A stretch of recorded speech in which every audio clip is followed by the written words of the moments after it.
Hi, good morning student. How are you? Fine. चलिए अपन ने पाठ 13 तक क्लास में पढ़ लिया है। फिर आज आपकी छुट्टी है बोर्ड एग्जाम के कारण। आज हम पढ़ेंगे पाठ 14 अपराध। अपराध किसे कहते हैं वो भी बताएंगे।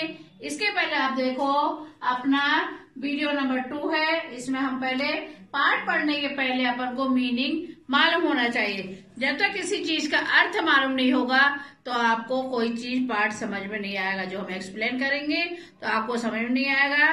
पहले अपन मीनिंग देखते हैं। मीनिंग में देखिए पेज नंबर आपके कौन से मीनिंग में 49 में। तो आप लोग बुक का पेज नंबर 49 खोलिए। हमने बोर्ड पर लिखा है, हम बोर्ड पर देख कर आपको समझाएंगे। आप बुक पे उंगली रखिएगा और हमारे साथ साथ बोलना है ना, ठीक है। अब देखिए शब्दार्थ अपाहिज। अपाहिज मतलब क्या होता है? किसी के पैर नहीं या हाथ नहीं है, कभी कभी एक्सीडेंट में भी हो जाता है, इसको कहते हैं विकलांग। विकलांग किसे कहते हैं? ये जो किसी लाठी का लेके सहारा ज्यादा पैर नहीं है, लूला है, लंगड़ा है, किसी को वो नहीं है, पैर नहीं है, कोई भी एक अंग नहीं है, उसको कहते हैं विकलांग। विकलांग। फिर उल्लास। उल्लास मतलब बहुत खुशी। दीपावली का त्योहार आने वाला है, खूब मिठाइयां खाएंगे, नए नए कपड़े पहनेंगे तो बहुत खुश होते हैं। खुशी और प्रसन्नता। कभी कभी कोई अपने घर में भी आता है, अपन को बहुत उल्लास होता है, बहुत खुशी प्रसन्नता होती है, उसको कहते हैं उल्लास मीन खुशी और प्रसन्नता। फिर क्षमता। क्षमता मतलब अपना सामर्थ्य, योग्यता। अभी आप छोटे हो तो आपकी क्षमता 1 घंटा 2 घंटा बैठ के पढ़ने की है। 1 घंटा आप खेल सकते हो, उसके बाद थक जाते हो, है क्षमता। अधिक ज्यादा खाना नहीं खाते, उसको कहते हैं क्षमता। क्षमता मीन सामर्थ्य। जितना सामर्थ्य है अपनी बॉडी में, जितनी पावर है उतना अपन काम कर सकते हैं, बाकी नहीं कर सकते, है ना। जितनी शक्ति है अपन दौड़ सकते हैं, तो इसको कहते हैं सामर्थ्य और योग्यता। फिर आएगा उपेक्षा। उपेक्षा मतलब आपने कोई काम किया और हमने उसकी बुराई कर दी तो आप क्या हो जाते हैं? उदासीन। अरे इतनी मेहनत करी, काम नहीं हुआ, तो उसको उपेक्षा करी मतलब उदासीनता और तिरस्कार। किसी का तिरस्कार करना, इसको कहते हैं उपेक्षा मीन्स उदासीनता और तिरस्कार। अब आगे देखिए चिड़चिड़ा। चिड़चिड़ा मतलब क्या होता है? बात पर चिढ़ने वाला। अगर चिड़चिड़ापन स्वभाव होता, बुखार आ जाता है, बुखार के बाद अपन थक जाते कोई काम में, तो फिर कोई काम बताए तो मेरे को चिड़चिड़ापन आता है ना। ज्यादा अधिक दौड़ लिए, थक जाते, फिर किसी ने बोला ये काम कर दो, अरे अभी तो करा था, फिर करने के लिए बोलते, इसको कहते हैं चिड़चिड़ा। चिड़चिड़ा आ जाते हैं, बार बार कोई काम करते, मन में थोड़ा सा गुस्सा आना, उसको वो कहते हैं। फिर ईर्ष्या। ईर्ष्या मीन्स जलन।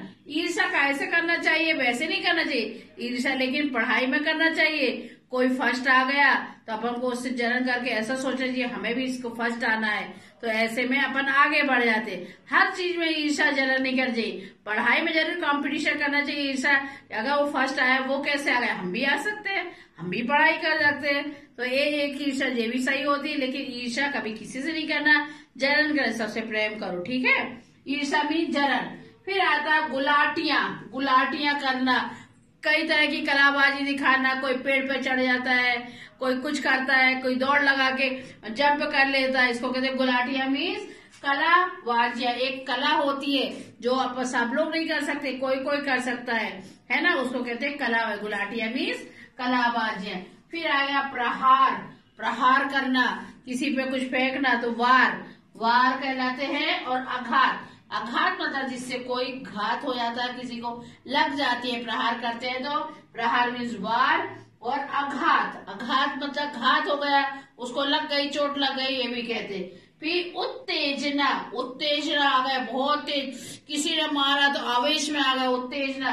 आवेश में आना, क्रोध में आना, उत्तेजना मीन्स आवेश में आना। फिर आ गया लिथड़। लिथड़, कहीं जैसे होली में गए, होली खेलने लिए, कपड़े गंदे हो गए, कीचड़ लग गया, तो सना और गंदा होना, इसको कहते हैं लिथड़। जब अपने मीनिंग हो गए, और मीनिंग्स के बाद आपको एक और मीनिंग है का तरना। मतलब का तरता मीन्स करुणा से भरा, दया से भरा। अब हम पाठ पे चलेंगे। पाठ 14 अपराध। अपराध मीन्स क्या होता है, पहले देख रहे हैं अपराध किसने क्या किया है। एक अपराध अगर आप करोगे, अगर उसको छुपाना है तो उससे आपको कई अपराध करना पड़ते, इसलिए आपको बताया कोई अपराध हो गया है तो उसको बतला दो, एक अपराध के साथ फिर 4 अपराध ना करना पड़े, यह है अपराध। अपराध का पाठ है, देखो पाठ 14 निकालो, पेज नंबर 46 पाठ पढ़ेंगे। बुक खोल लो साहब, पेज नंबर 40। क्या आप जानते ही हैं, अब बचपन में अपनी शरारत पर पर्दा डालने के लिए किसी और पर दोष मरने की घटनाएं होती। बचपन में आपने चलो बगीचे में गए, आम का पेड़ लगाए, आम तोड़ने लगा, माली आ गया, फिर उसने डांटा तो आप क्या बोलोगे, हमने नहीं तोड़ा था, इसने तोड़ा था, इसने बोला था। तो ऐसे इसको कहते हैं। और अपने आप को बचाने के लिए पर्दा डालना, दूसरे पे थोपना, ऐसी घटनाएं होती है। जब मन में क्षण भर को भी यह विचार नहीं आता उस पर क्या बीतती होगी।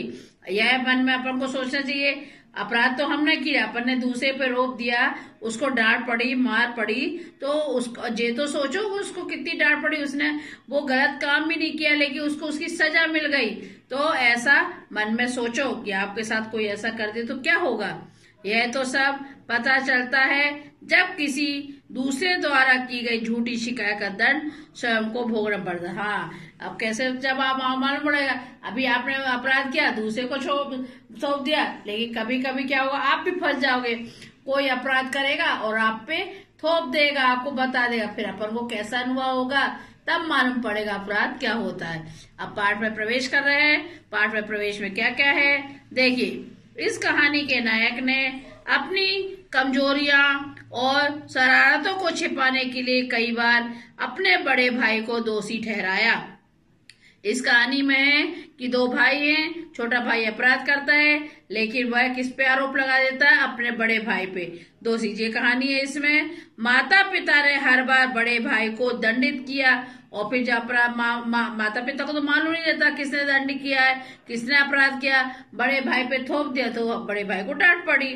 कुछ समय बीत जाने के बाद जब उसे यह महसूस हुआ कि अनजाने में यह बड़ी भारी भूल करता रहा, तब उसने पश्चाताप की कोई सीमा नहीं रही। जब उसने बड़ा हो गया तो उसको एहसास हुआ कि देखो हम कितनी गलतियां करते थे, बड़े भाई पे आरोप लगा देते थे, बड़े भाई को डांट मार पड़ती थी, लेकिन जब बड़ा हो गया उसको एहसास हुआ हमने बहुत सारी गलती करी, तो उसको अंदर मन में गिल्टी मतलब पश्चाताप हुआ कि हमने इतना गलत काम किया, लेकिन हमारे भाई ने हमें कुछ भी नहीं बोला, तो उसको वह अपराध की मनी मन आत्मग्लानि हुई, पश्चाताप भी हुआ। चलिए अब पाठ में प्रवेश करते हैं। पाठ में क्या है देखिए। मेरे भाई मुझसे 6 साल बड़े हैं। जब वे खेलते थे तो मैं उनके पीछे लग जाता था और मेरा भाई बचपन से अपाहिज थे। अपाहिज से मतलब उसका एक पैर नहीं होगा। आजकल तो पोलियो की दवा अपने घर के बाहर बैठ जाते, किसी संडे में डेट रहती है तो सब पोलियो की दवा पिला देते हैं, तो इससे अपाहिज पैर कभी लंगड़ा नहीं होता, हाथ वगैरह। लेकिन पहले क्या पोलियो की दवा उपलब्ध नहीं होती थी तो बच्चे क्या हो जाते थे, अपाहिज। तो एक पैर को, अब देखो क्या था, उसके एक पैर को पोलियो हो गया था, लेकिन वे बहुत सुंदर थे। वे आसपास के कई गांवों में सबसे अधिक तैराक थे। अब देखो पोलियो के होने के बाद भी भाई को तैरना बहुत अच्छा आता था। इसलिए कहते कोई भी काम करने के लिए अपन को ये कमजोर, अपने आप को कमजोर नहीं बनाना, और जो कोई लक्ष्य रखो हमें ये काम करना है तो हो जाता है। हमेशा अपन को स्ट्रांग बनना है। और उनको हाथ के पंजों की लड़ाई में कोई हरा नहीं सकता था। घूसे से नारियल और ईंट तोड़ देते थे, जबकि मैं दुबला पुतला, कमजोर और चिड़चिड़ा। मुझे अपने भाई से ईर्ष्या होती थी क्योंकि उनके बहुत सारे दोस्त थे, क्योंकि वो खेल में निपुण थे, कलाबाजी निपुण थे, है ना, हाथ से नारियल फोड़ देते, ईंट फोड़ देते, तैराकी भी अच्छे आते थे। उनके जो अच्छे लोग रहते ना उनके बहुत सारे मित्र बन जाते, जो कमजोर रहते उससे कोई दोस्ती करना नहीं चाहता। अरे तो गधा लड़का, इससे क्या दोस्ती करना, अरे ऐसा है, तो वो नहीं कर पाते थे। सब खेलते और मैं छोटा होने के कारण अकेला पड़ जाता, तो भाई आकर मेरी मदद करते। जोड़ी और पाली वाले कई खेलों में मुझे अपनी पाली में शामिल कर लेते थे। कोई दूसरा लड़का अपनी पाली में मुझे शामिल करके हार का खतरा नहीं उठाना चाहता था, क्योंकि वो कमजोर था। तो यूं सोचते थे अरे कबड्डी की टीम है, इसको रख लेंगे तो ये तो कबड्डी खेल भी नहीं पाएगा, हार जाएगा, हटा अपनी टीम में नहीं रखना है। तो हार बजाता था, तो कोई उसको अपने साथ शामिल नहीं करता था। जहां तक मुझे याद है उन्होंने मुझे कभी नहीं मारा, उसका बड़ा भाई था, कभी नहीं मारा। फिर हुआ यह उस दिन यह कि मैं भाई के साथ खेलने गया। उस दिन बारिश हो चुकी थी और शाम को ऐसी धूप फैली हुई थी जो शरीर में उल्लास भरा करती थी। शाम को पानी बहुत गिरा और पानी के बाद फिर बारिश हो, धूप निकल आई। क्या अच्छा मजा आ गया, धूप आ गई है ना, ऐसा उल्लास भर दिया, उसके मन में प्रसन्नता आ गई। सभी लड़के गुल्ली डंडा खेल रहे थे। बारिश में क्या करते हैं लड़के, गुल्ली डंडा खेलते हैं। फिर लकड़ी की छोटी छोटी डंडियों पर हर लड़के के पास थी। पूरी ताकत से गुल्ली को सीधा मारा जा रहा था। गुलाटियां खाते हुए गुल्ली बहुत दूर तक जाती थी। गुल्ली को अपन ऐसे मारो तो बहुत दूर तक चली जाती गुलाटियां खा के। मुझ में न इतनी ताकत थी, ना मैं इतना बड़ा था कि गुल्ली दूर तक जा पहुंचाता, कि इतनी ताकत भी नहीं थी गुल्ली को मारो तो दूर तक पहुंचे। वहां एक प्रतिद्वंदिता शुरू हो गई। प्रतिद्वंदिता मतलब हार जीत की लड़ाई, कौन जीतेगा कोई हारेगा, ऐसे प्रतिस्पर्धा हो चुकी थी। कोई भी हारना नहीं चाहता था। यह ऐसा खेल था जिसमें कोई पाली नहीं होती थी, कोई किसी का जोड़ीदार नहीं होता था, हर कोई अकेले अपनी क्षमता से लड़ता था। भाई भी उस खेल में डूब गए थे। मैं कई बार पिछड़ रहे थे, वे कई बार पिछड़ रहे थे, इसलिए गुस्से और तनाव में ज्यादा ताकत से गुल्ली पर प्रहार कर रहे थे। वे मुझे भुला चुके थे और मैं अकेले छूट गया था। अब खेल में तो भाई इतने मगन हो गए, ये भूल गए कि मेरा भाई भी बैठा है, और वो भूल चुके थे, अपने खेल में मगन हो गए। कोई भी काम करना है तो मन से करना है, सच में ऐसा ही होना चाहिए। पढ़ाई करना है तो पूरी बैठ के करो, भूल जाओ कि हमें खाना भी खाना है तो खेलना भी है। पढ़ाई करना मीन्स पढ़ाई करना, कोई भी काम करना मन से करना। भाई जीतने लगे थे, उनका चेहरा खुशी और उत्तेजना से दहक रहा था। उन्होंने एक बार भी मेरी ओर नहीं देखा, वे पूरी तरह भूल चुके थे। मुझे पहली बार यह लगा कि मैं वहां नहीं हूँ। मुझे रोना आ रहा था। मैं अकेले अलग खड़ा हुआ अपनी गुल्ली को एक पत्थर पे पटक रहा था और मैं ईर्ष्या उपेक्षा की आंच में झुलस रहा था कि तभी अचानक मेरी गुल्ली पत्थर से टकराकर उछली, मेरे माथे पर आकर लगी। माथा फूट गया, खून बहने लगा। मैं चीखा तो भाई मेरी ओर दौड़े। खेल बीच में ही रुक गया था। क्या हुआ क्या हुआ? अब भाई को लग गई तो बड़ा भाई आया, क्या हुआ क्या हुआ? भाई घबरा गए, मेरे माथे को अपनी हथेली से दबा रहे थे। मेरा गुस्सा मिटा नहीं था। मैं भाई की ओर अपनी उत्तेजना का दंड देना चाहता था। मैंने भाई को झटक दिया और खुद को छुड़ाकर घर की ओर भागा। भाई डर गए थे और दौड़कर मुझे मनाना चाहते थे, लेकिन उनका दायां पैर पोलियो का शिकार था, इसलिए जाते नहीं दौड़ पाए, इसलिए वे मेरे साथ दौड़ नहीं सकते थे। उन्होंने लंगड़ाकर दौड़ने की कोशिश भी की, लेकिन वे गिर गए बेचारे। क्या हुआ है, पोलियो में थे तो दौड़ने की कोशिश करी, भाई को देखें, लेकिन वे क्या करे, दौड़ते समय गिर गए। मेरी कमीज खून से भीग गई थी, सिर के बाल खून से लिथड़ गए थे। लिथड़ गए मैंने बताया था ना आपने, गंदे होना, लिथड़ जाना। माँ मुझे देखकर डर गई और रोने लगी। पिताजी घबराए हुए घाव पर पाउडर डालने लगे। मैंने रोते हुए माँ को बताया, मुझे भाई ने डंडे से मारा है। देखो अब उसको खुद की गुल्ली से लगी, लेकिन उसने क्या भाई को डांट पड़ाने के लिए क्या कह दिया कि भाई ने डंडे से मारा है। तभी मैंने देखा भाई लंगड़ाते हुए चले आ रहे थे। अकेले उनको आशंका होगी, वे डरे हुए रहे होंगे।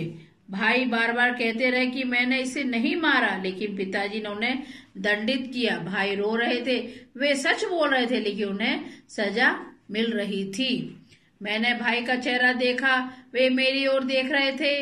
उनकी आंखें लाल थी, उनमें करुणा और कातरता थी, जैसे वे मुझसे याचना कर रहे हो। याचना कर रहे हो, भाई तुमने झूठा क्यों बोला, सही बोल दो तो कि मैं सच बोल दूं। लेकिन जब तक देर हो चुकी थी, उन्हें सजा मिल चुकी थी। फिर इतनी जल्दी बात बिल्कुल बदलना मुझे संभव नहीं लगा। फिर उसके भाई के मन में दया आई, अरे इस भाई को डांट पड़ गई, चलो मैं बोल दूं, लेकिन वो तो ऑलरेडी झूठ पहले से बोल चुका था। उसे ऐसा लगा कि अब इतनी जल्दी सच नहीं बोले। क्या पता पिताजी फिर भी सजा देते, मैं डर रहा था। यह घटना वर्षों पुरानी थी, लेकिन भाई की ओर में कातर आंखें अब भी मुझे कभी कभी घूरने लगती। याचना करती हुई, सच बोलने की भीख मांगती हुई मेरी स्मृति मतलब याद, जब भी वे आंखें जाग उठती, मेरी पूरी चेतना ग्लानी मतलब मन से दुखी होना। कोई काम अपन गलत कर दो तो मन ही मन अपन को दुख होना, अरे हमने ऐसा किया कि अरे मेरे ऐसे गलत करने से दुख हो गया।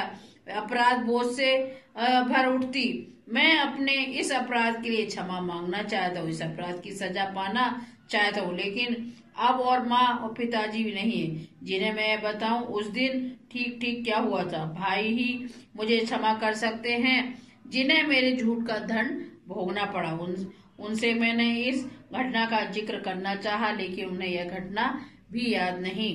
वे पूरी तरह भूल चुके थे, तो इस अपराध के लिए मुझे क्षमा कौन कर सकता। अब देखो, उन्होंने अपराध कर लिया, अपराध करके बेचारा बड़ा भाई था, वो तो छोटे भाई की हर गलती को माफ करता गया। वो भूल भी गया कि हमें भाई ने, छोटे भाई ने इतनी मार पड़वाई थी, भूल गए। लेकिन जिसने अपराध किया था उसको समझ में आ गया अपराध नहीं करना चाहिए। इसलिए आप भी ध्यान रखना, ऐसी गलती नहीं करना, ठीक है। Take care, bye.